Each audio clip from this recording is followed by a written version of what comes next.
सूर्यवंशी राम को भगवान सूर्य की किरणों ने तिलक करते हुए, अभिषेक करते हुए भी आपने देखा होगा। संपूर्ण सनातन भारत आलोकित हो रहा था। नमस्ते, सत श्री अकाल। तुसी देख रहे हो रितम पंजाबी। मैं हां तेजस्विनी राय। कई दहाकिਆਂ ਦੇ ਲੰਬੇ ਸੰਘਰਸ਼ ਤੋਂ ਬਾਅਦ ਅਯੋਧਿਆ ਵਿੱਚ ਰਾਮ ਨੌਮੀ ਬਹੁਤ ਹੀ ਧੂਮਧਾਮ ਨਾਲ ਮਨਾਈ ਗਈ। ਇਸ ਮੌਕੇ ਜਿਸਨੇ ਸਾਰਿਆਂ ਦਾ ਧਿਆਨ ਕੇਂਦਰਿਤ ਕੀਤਾ ਉਹ ਸੀ ਰਾਮ ਲੱਲਾ ਦਾ ਸੂਰਯ ਤਿਲਕ। जी हाँ, राम नौमी के मौके पर अयोध्या च राम लला का सूर्य तिलक किया गया, जिस दी तस्वीरां सोशल मीडिया ते लगातार वायरल हो रही ने। इस अलौकिक नज़ारे नूं पूरी दुनिया ने देखा ते हर कोई इस नूं देख के हैरान सी कि त्रेता युग तो बाद कलयुग विच इह किवें हो सकता है, किवें सूर्यवंशी भगवान राम का मत्था सूरज दीयां किरणां नाल चमक सकता है। तुहानूं दस दईए कि राम लला का सूर्य तिलक विज्ञान की मदद नाल कीता गया। तो आओ जानते हैं किवें राम लला का मत्था 3 मिनटां तक चमकदा रहा। दरअसल राम लला का सूर्य तिलक करने लई विग्यानियों ने शीशे अते लेंसा वाला एक यंत्र तैयार किया सी। अपनी एक रिपोर्ट विच एनडीटीवी ने केंद्रीय बिल्डिंग रिसर्च इंस्टीट्यूट यानी कि CBRI रुड़की के विज्ञानी अते निर्देशक डॉक्टर प्रदीप कुमार रामचड़ला के हवाले नाल कहा कि यह ऑप्टोमैकेनिकल प्रणाली के तहत किया गया सी। ऑप्टोमैकेनिकल सिस्टम विच 4 शीशे ते 4 लेंस हुंदे ने जो पाइपिंग प्रणाली के अंदर फिट किए जाते हैं। एक अपर्चर वाला पूरा कवर उपरली मंजिल ते रखा जाता है, फिर शीशे ते लेंसा राही सूरज दीयां किरणां नूं पावन स्थान वल मोड़िया जाता है। उन्हां दे मुताबक आखिरी लेंस अते शीशा पूरब वल मुख करके श्री राम दे मथे ते सूरज दीयां किरणां नूं फोकस किया गया ते फिर सूरज दीयां किरणां नूं उत्तर वल दूजे शीशे वल भेज के राम लला दा सूर्य तिलक किया जाता है। होर हिस्से पित्तल की वरतों करके बनाए गए हैं। इस प्रक्रिया लई वरते जाते शीशे अते लेंस की गुणवत्ता भी काफ़ी उच्ची है, जिस नाल ये लंबे समय तक चलणगे।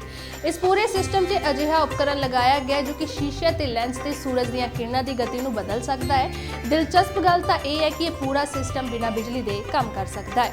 दस दईए कि इस टीम विच CBRI रुड़की अते इंडियन इंस्टीट्यूट ऑफ एस्ट्रोफिजिक्स यानी कि IIAP बेंगलुरु के विज्ञानी भी शामिल है। इस टीम ने सूरजी ट्रैकिंग के स्थापित सिद्धांतों की वरतों करते हुए मंदिर की तीजी मंजिल तो पावन स्थान तक सूरज दीयां किरणां की स्टीक अलाइनमेंट का प्रबंधन किया। इंडियन इंस्टीट्यूट ऑफ एस्ट्रोफिजिक्स अते बेंगलुरु स्थित कंपनी ऑप्टिका की तकनीकी सहायता ने पूरी प्रक्रिया विच मदद की। श्री राम जन्मभूमि का जो मंदिर बना है ना, उसमें एक बड़ा साइंटिफिक एंगल आया है। वो क्या है कि रामनवमी के दिन उनके मस्तक के ऊपर सूर्य तिलक होगा।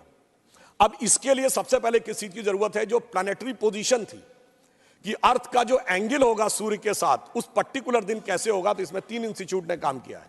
इंस्टीट्यूट ऑफ एस्ट्रोफिजिक्स बेंगलोर ने, जिसने उस पूरे एस्ट्रोनॉमिकल कैलकुलेशन को सटीक ढंग से किया है। दूसरा है central building research institute Roorkee, जिसने कि उसकी व्यवस्था बनाने का काम किया। और तीसरी एक प्राइवेट कंपनी है जिसने वो कॉन्वेक्स लेंसेस के थ्रू कैसे वो अंदर आएगा और ठीक उसी बिंदु के ऊपर उस दिन केंद्रित होगा, ये व्यवस्था की है।